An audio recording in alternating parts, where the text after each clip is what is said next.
My dad is from Senegal, West Africa, and my mom is from Bordeaux, France. I was born in Dunkerque, which is just in the northern of France. We spoke mostly French at home and some Wolof. I pretty much grew up between Senegal and France. I would spend the school year in Dunkerque and the summer in Senegal. The two countries are different but somewhat similar. Senegal used to be a colony of France.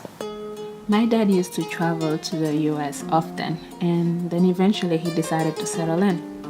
Later on, my mom and I joined him. I don't remember much about that trip, but I remember it being around this time of the year, around Christmas.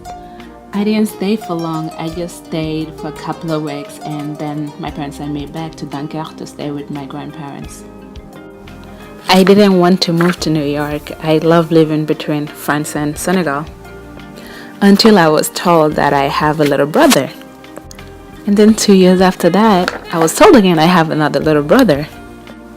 Then I was ready to come back to New York, and I thought I was going to be here just for the summer to meet my little brothers, but turns out my dad had other plans for me. That following school year, my dad registered for me to attend a junior high school called IS 195. From that school, I had gotten into many fights. I faced discrimination almost every day of the 2 years I've attended that school.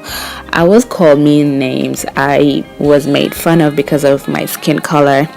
It rattled me that people could be so, rude and mean, and they were just kids just like me, and these kids were of the same color as me, or at least most of them were. After a while, my mom sat me down and talked to me about values and the fact that me and those kids weren't the same, and we don't have the same etiquettes or values, and that I needed to learn how to overlook their judgments and look at the bigger picture, which was that I am only here to better myself and my future. So I learned to overcome that, and I did. And that was not even the hardest part of living in New York for me. Ever since I've moved here, I have not been able to visit Senegal as often as I used to, and I've lost contact with a lot of friends and some family. Indeed, it has been hard trying to adapt to this country's system, and I face struggle day in and day out, but that's not even my biggest worry. That's not an issue for me.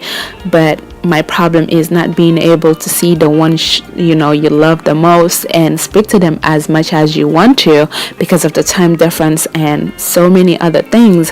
I went back to Senegal last year, August, and things wasn't the same. People were not the same anymore. And for me, that's the hardest part of immigrating. And I don't know when, but I know for a fact that I will eventually go back home for good.